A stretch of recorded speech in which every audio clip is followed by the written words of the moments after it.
Pulau Kera ini sebenarnya sudah memasuki musim hujan ya Mama ya. Tapi memang iklimnya kering, jadi memang di sini terasa masih sangat panas, juga jarang hujan. Kalau Pulau Kera itu sebenarnya itu pulau tanpa penghuni. Tidak boleh ada penghuni di situ pulau itu. Kalaupun tanah Pulau Kera ini tanah pengusaha, maka kita harus ketuk palu ke tanah pengusaha. Dan kalau di tanah Pulau Kera ada tanah pemukiman, maka saat itu juga kita mengetuk palu untuk tanah pemukiman. Supaya jelas. Di saat Indonesia sudah ditetapkan masuk ke dalam kategori maju dan sejahtera, masih ada sebagian saudara kita yang hidup dalam gelap. Dan jangan lupa ikan kuah asam yang saya konsumsi ini dimasak dengan menggunakan air hujan. Kalau ini fakta yang terjadi di lapangan, lalu apa arti maju dan sejahtera yang sebenarnya?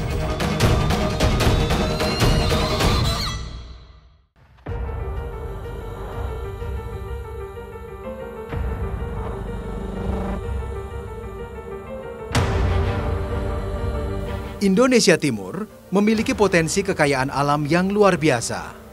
Sayang, belum bisa dimanfaatkan untuk mensejahterakan seluruh penduduknya. Bayangkan saja, masih ada sekitar 1,1 juta penduduk miskin di Provinsi Nusa Tenggara Timur. Sebagian bahkan bermukim tak jauh dari kota Kupang, tinggal di Pulau Kera. Pulau indah yang termasuk destinasi wisata andalan Nusa Tenggara Timur.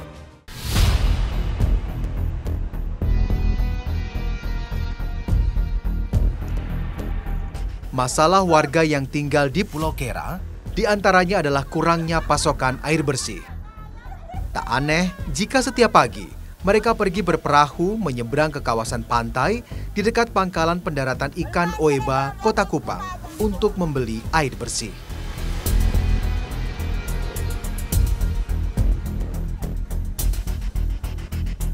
Pagi Mama. Ini saya lihat lagi pasang-pasang selang ini untuk apa Mama tuh? Ambil air. Ambil air, Pak. Oh, dari pasar itu selangnya? Iya. Sampai ke ini mau dibawa kemana itu? Ke Pulau Kera. Yang di seberang itu? Iya. Oh, jauh sekali. Ini ambil ini gratis atau bayar Mama? Bayar. Berapa? 2.000 satu jergen.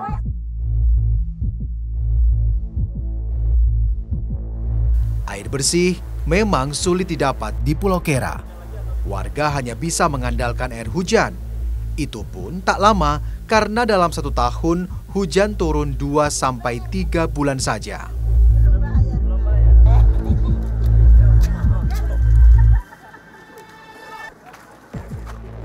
Berapa ini semuanya, Bu? Bayar air? 10 nih. Berapa jergen? Yang besar. Yang besar? 4. 10.000 ya. Ya, terima kasih, Bu. Setelah ini Mama sudah langsung kembali? Atau tunggu apa dulu? Tunggu es, kita tunggu. Oh, tunggu es. Bapak beli es. Oh, iya, iya.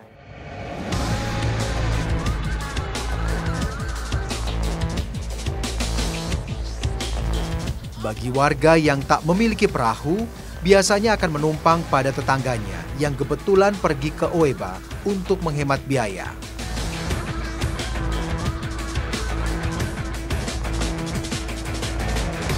Ternyata, tak hanya air bersih yang mereka bawa ke atas perahu. Mereka juga membeli pakaian dan bahan makanan. Dan kita akan menuju ke Pulau Kera sekarang, selengkapnya dalam Indonesiaku kali ini.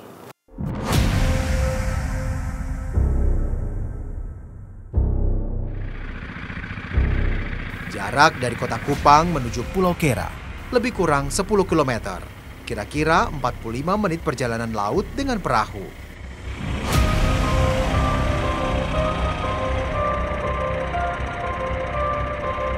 Butuh nyali besar melakukan perjalanan laut di tengah kondisi cuaca yang tak menentu. Jika tidak terpaksa, warga Pulau Kera lebih memilih untuk tinggal saja di rumah.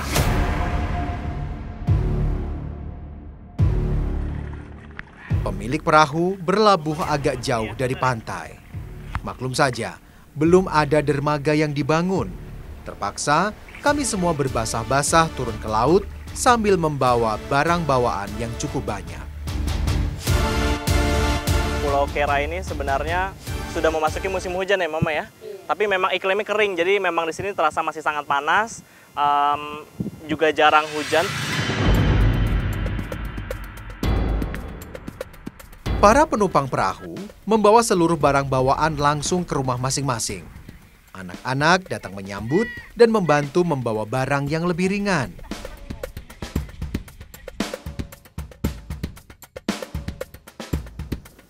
Jerigen air dibawa dengan hati-hati, dijaga jangan sampai jatuh dan tertumpah isinya.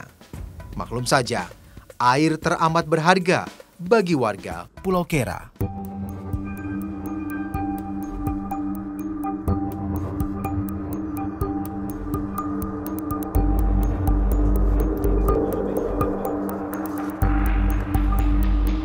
Setiap keluarga biasanya memiliki ember atau tong penampung air bersih di rumah. Penggunaan airnya diatur sehemat mungkin. Air yang kami bawa dari Oeba setidaknya bisa untuk kebutuhan sepekan ke depan. Tidak ada bantuan pipa-pipa, sumur gitu? Tidak ada. Sudah pernah coba minta sama Bapak Desa, Bapak Camat itu? Tidak bisa. Air bersih mereka gunakan hanya untuk kebutuhan memasak dan minum saja. Sementara jika ingin mandi atau mencuci, warga memanfaatkan tampungan air hujan. Jika masuk musim kemarau, mau tak mau mereka memanfaatkan air laut untuk mandi atau mencuci.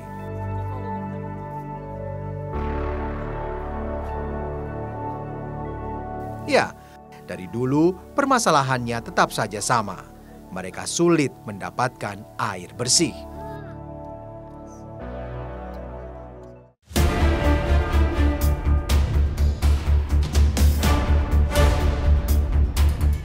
Sebenarnya, ada 3 sumur yang dibangun warga.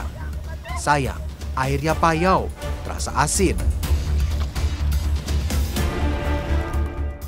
2 sumur seringkali tak berisi air. Sementara satunya lagi tak cukup untuk memenuhi kebutuhan air seluruh warga pulau. Kenapa sepertinya tidak ada perhatian gitu? Apa saja sulit di sini? Iya. Kenapa itu? Tidak tahu lagi ini. Kita sebanyak mengeluh juga mengenai pemerintah yang datang di sini. Apa tanggapan mereka kalau mereka datang? Katanya bilang, ketanggapannya katanya bilang mau datang sumbang air, sumbang lampu, tapi tidak tercapai. Sudah lama itu mereka janji-janji? Iya, sudah lama.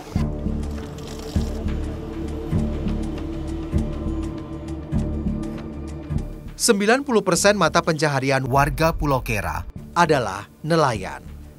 Laut Sulamu menyediakan beragam jenis ikan untuk mereka tangkap. Tak aneh jika warga Pulau Kera rata-rata piawai mencari ikan.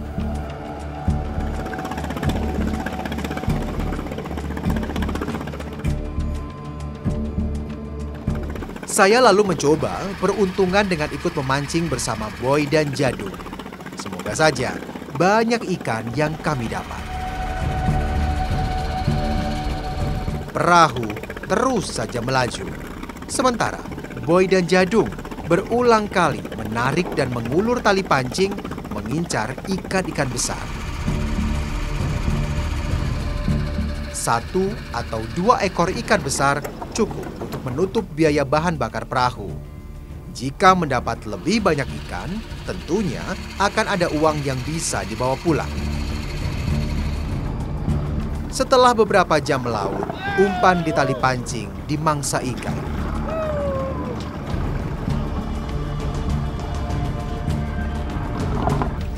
Ikan apa itu, Bang? Ini ikan raja. Ikan raja ya, alhamdulillah. Sekarang kita sudah dapat ikan raja. Itu salah satu ikan yang dijual ke pasar.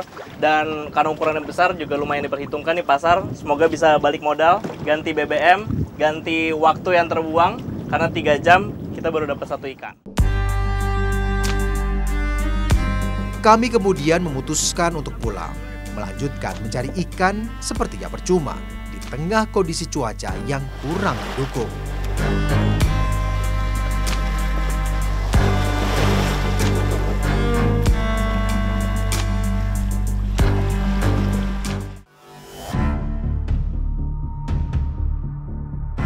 Setiap 3 hari sekali, Jadung mengambil ikan dalam kotak penyimpanan miliknya untuk dijual. Agar awet, ikan disimpan bersama balok-balok es yang Jadung beli dari Kota Kupang. Ada sekitar 25 kg ikan yang akan kami bawa. Beberapa orang warga nampaknya memiliki tujuan yang sama, pergi dengan perahu ke Kota Kupang.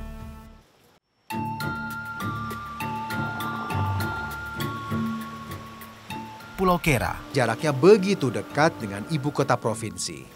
Aneh jika warganya hidup dalam keterasingan, tak diakui dan ditinggalkan tanpa sentuhan pembangunan.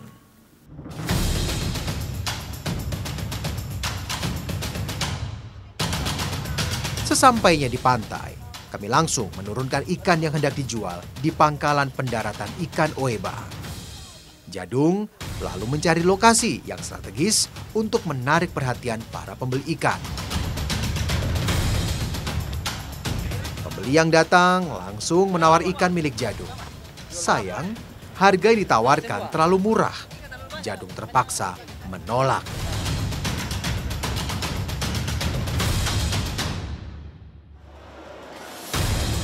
Kami kemudian masuk ke dalam pasar untuk menawarkan ikan pada para pedagang besar. Namun, hasilnya belum sesuai harapan.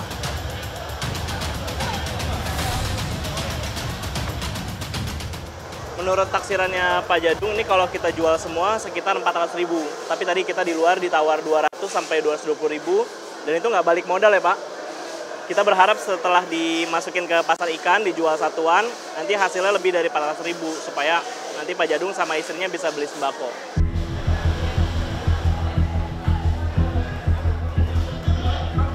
Kami beruntung. Akhirnya, ada seorang pengepul ikan yang tertarik membeli ikan milik Jadung. Harganya memang tak sesuai dengan apa yang diinginkan. Jadung melepasnya dengan harga Rp220.000 saja. Terbilang murah.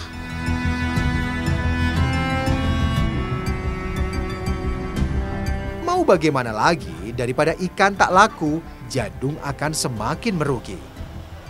Uang hasil penjualan ikan langsung Jadung berikan pada istrinya, Ria, untuk membeli berbagai kebutuhan pokok.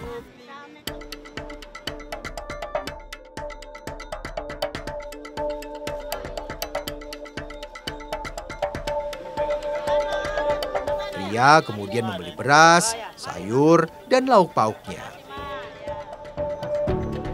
Ia harus memanfaatkan uang yang didapat seefisien mungkin. Jika sedikit uang yang didapat, prioritas utama adalah membeli beras. Padahal, jagung juga menjadi makanan pokok bagi mereka. Sudah berapa lama terakhir makan jagung? Tanam jagung kapan kalau tanam jagung? Sudah 4 tahun. 4 tahun? Tidak ada, iya. Oh. Tidak ada. Jadi tidak tumbuh di Pulau Kera tuh jagungnya? Itu tidak ada hujan berarti jagung mati? Tapi tidak ada buah. Tidak ada buah, tumbuh juga tapi dia punya buah tidak ini. Oh, pantesan. Saya jadi dia biasanya kan orang NTT itu makan jagung, dibikin titi gitu ya.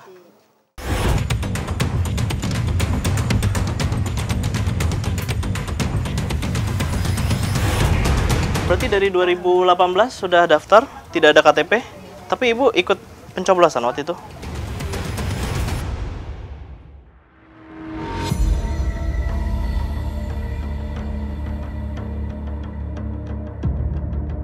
Pulau Kera memiliki luas sekitar 48 hektar. Pulau yang cantik, berpasir putih dengan laut nan jernih, menyejukkan mata. Dikenal tak berpenghuni. Nyatanya, ada ratusan rumah sederhana milik warga. Rumah dibangun menggunakan bebak, yakni dinding yang tersusun dari beberapa bilah bambu. Sementara atap rumah rata-rata menggunakan seng. Jadung dan Ria tinggal bersama anak menantu dan cucunya. Total ada 11 orang tinggal di bawah atap yang sama.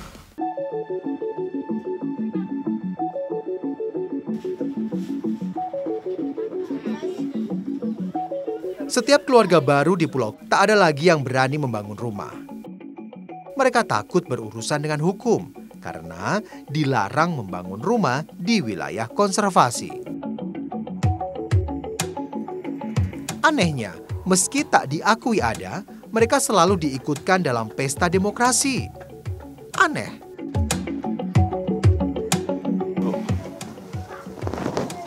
Oh, kalau ini pintu depannya.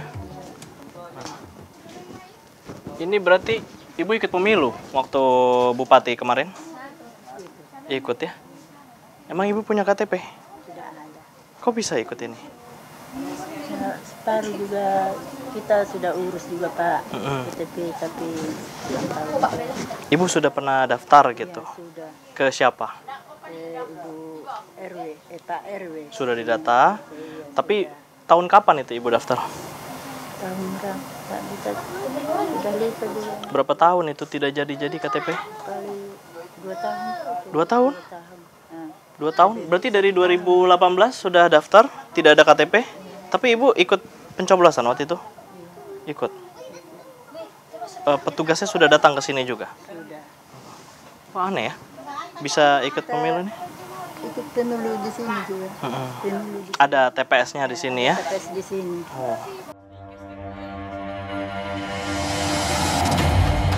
Warga Pulau Kera bertahan semampu yang mereka bisa, memenuhi segala kebutuhannya karena lelah berharap pada bantuan pemerintah.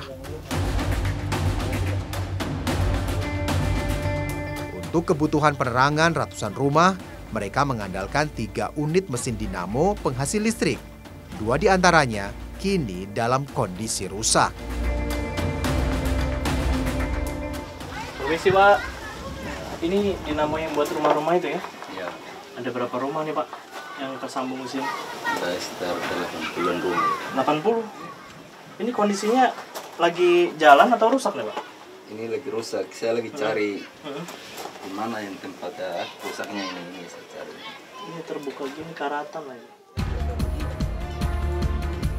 Warga Pulau Kera sebenarnya sudah berkali-kali mengajukan pembangunan sambungan listrik, namun tak pernah direspon pihak terkait. Mereka lalu berinisiatif membuat jaringan listrik sendiri.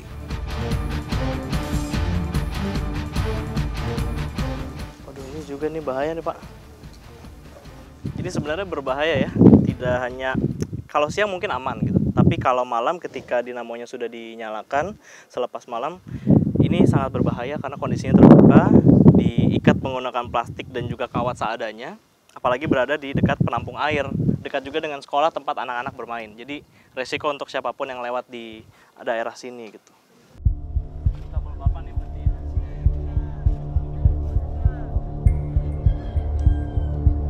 Dari lokasi dinamo ke rumahnya, Jadung menyambung kabel sejauh 25 meter. Listrik yang didapat tak banyak, hanya cukup untuk menyalakan 3 buah lampu saja.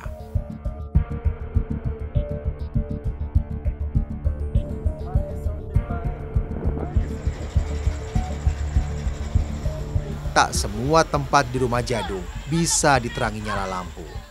Untuk itu, Ria terpaksa kembali menggunakan pelita.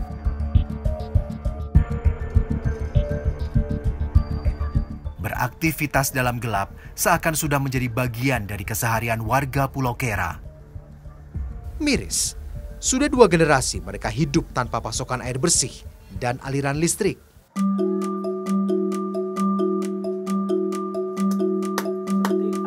Selama stok air hujan masih ada, Ria memanfaatkannya untuk memasak. Air yang dibeli khusus untuk minum saja.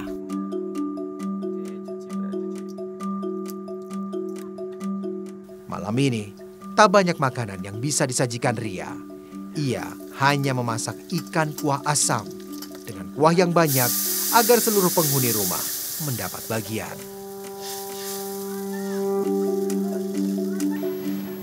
Ini Bu, aduh asap semua ini. Selama Ibu masak tadi, saya keluar masuk rumah karena sesak asap pembakaran dari kayu bakar untuk masak, kemudian asap masakannya, kemudian asap dari pelita yang Ibu bikin tadi. Sebenarnya ini tidak sehat ya untuk kesehatan orang-orang yang tinggal di dalam rumah. Tapi karena memang listrik tidak ada setiap hari, kalau ada pun juga selalu mati-mati ya Bu. Karena mereka memang swadaya sendiri. Itu menyebabkan mereka terpaksa memakai pelita ini. Bu, sesak sekali saya. Enak baunya, Bu. Kami menikmati makan malam dengan penuh rasa syukur. Suap demi suap nasi terasa begitu berharga bagi mereka yang bekerja keras untuk mendapatkannya. Di saat Indonesia sudah ditetapkan masuk ke dalam kategori maju dan sejahtera, masih ada sebagian saudara kita yang hidup dalam gelap. Dan jangan lupa, ikan kuah asam yang saya konsumsi ini dimasak dengan menggunakan air hujan. Kalau ini fakta yang terjadi di lapangan, lalu apa arti maju dan sejahtera yang sebenarnya?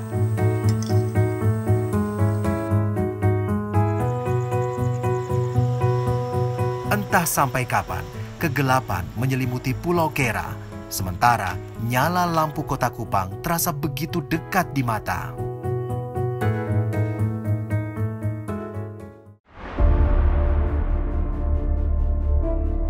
Mayoritas penduduk Pulau Kera adalah dari suku Bajo, sisanya suku Rote dan Timor.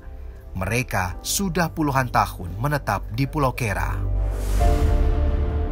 Pada 28 Januari 1993, Menteri Kehutanan Republik Indonesia mengeluarkan surat keputusan nomor 18 yang menjadikan Pulau Kera sebagai bagian dari Taman Wisata Laut Teluk Kupang.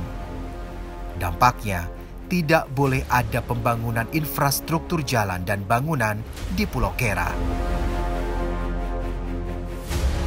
Kalau Pulau Kera itu sebenarnya itu pulau tanpa penghuni.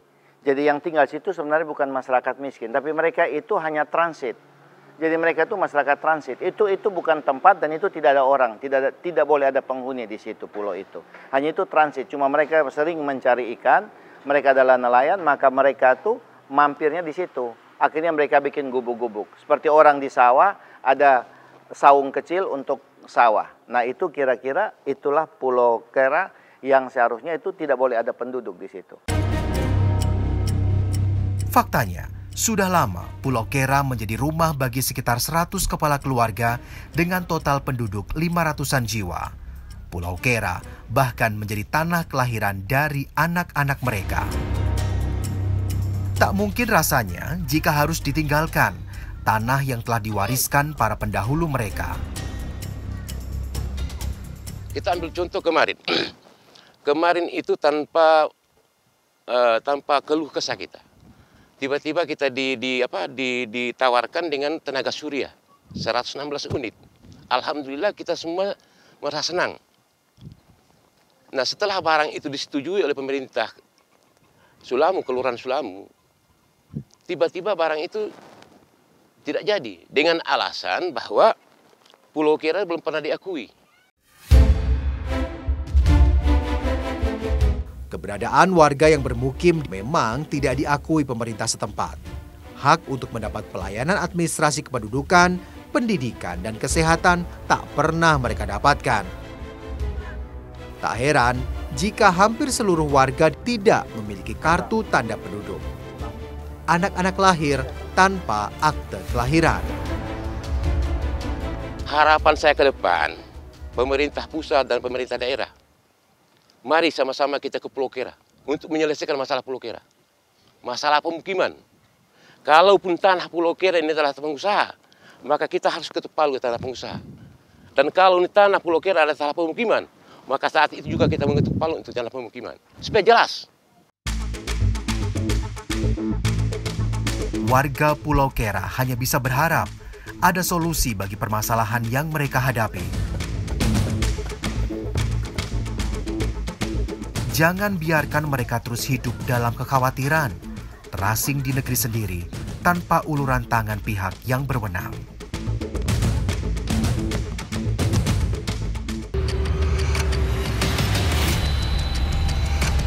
Inilah yang akhirnya menyiratkan harapan di Pulau Kera karena anak-anaknya sekarang sudah mulai sekolah. Mereka yang tadinya biasa ikut melaut, ikut berkebun, sekarang akhirnya mulai tertarik untuk belajar dan akhirnya punya cita-cita yang lebih tinggi dibandingkan generasi sebelumnya.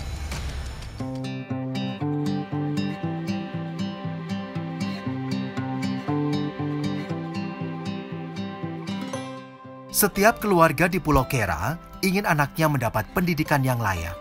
Apa daya, untuk mendaftar sekolah formal ke Kota Kupang, mereka tak memiliki biaya dan surat-surat yang dibutuhkan. Rata-rata tak memiliki akte kelahiran.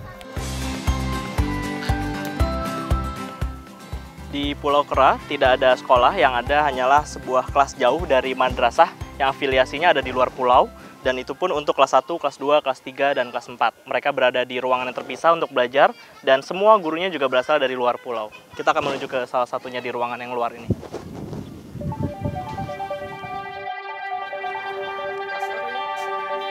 Kelas jauh yang dibuka baru 1 tahun saja usianya. Sebelumnya, anak-anak hanya diajar mengaji oleh beberapa orang warga secara sukarela. Kelas 5, kelas 6-nya? Belum ada.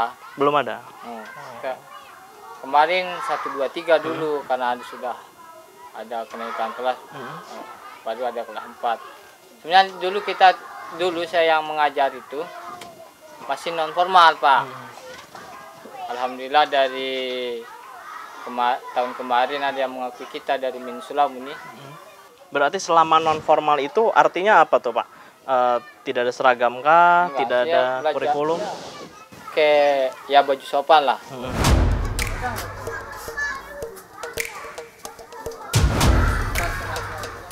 Anak-anak nampak antusias mengikuti pelajaran. Hak memperoleh pendidikan kini bisa mereka nikmati, membuka peluang untuk kehidupan yang lebih baik di masa depan.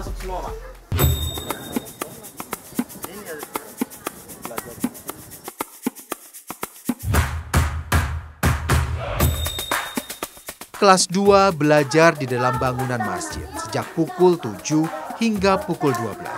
Sementara kelas 3 belajar di bagian teras.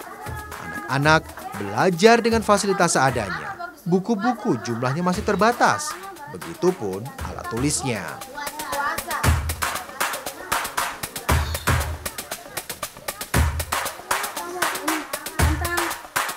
Kementerian Agama katanya mau bangun fasilitas untuk anak-anak, itu juga mungkin belum juga. Di pulau ini? Ya, di pulau ini, tapi itu non permanen, bukan kayak tembok begini seperti yang kayak di masjid ini. Itu juga kayak masih pakai bebak begitu, maksudnya bambu, kayu-kayu begitu. Tapi itu saya dengar katanya mau buat 6 ruangan, tapi itu harus buat sekat-sekat supaya bisa pisah dari kelas 1, kelas 2, kelas 3, dan 4, itu masing-masing punya ruangan.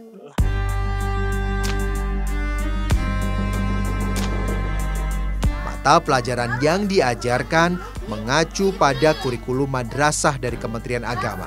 Terdiri dari bahasa Indonesia, matematika, akidah, dan fikih. Uniknya, tidak semua anak yang bersekolah berasal dari jenjang usia yang sama.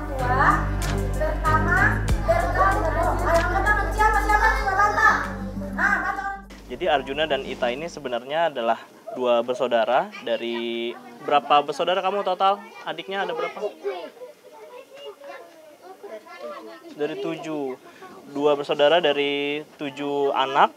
Kemudian mereka ada di satu kelas yang sama karena Arjuna sempat beberapa tahun tidak sekolah dan sekarang akhirnya bergabung di sekolah ketika Ita juga sekolah gitu. Jadi dia justru semangat ketika adiknya sudah mulai sekolah. Dan inilah yang akhirnya menyiratkan harapan di Pulau Kera karena anak-anaknya sekarang sudah mulai sekolah. Mereka yang tadinya biasa ikut melaut, ikut berkebun, sekarang akhirnya mulai tertarik untuk belajar dan akhirnya punya cita-cita yang lebih tinggi dibandingkan generasi sebelumnya. Anak-anak adalah ujung tombak peradaban masa depan. Di tangan merekalah kebesaran suatu bangsa dipertaruhkan. Jangan biarkan mereka terpuruk dalam kemiskinan, hidup serba sulit tanpa uluran tangan dan perhatian pemerintah.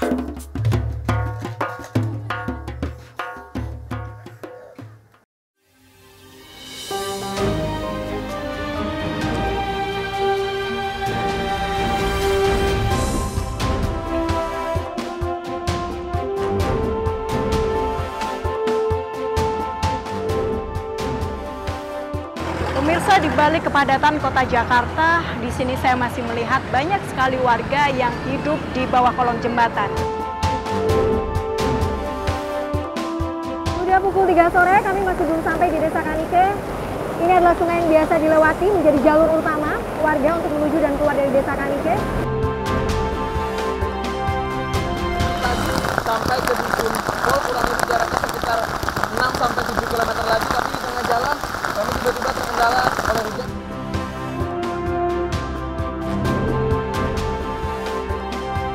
Selamat ulang tahun Indonesia.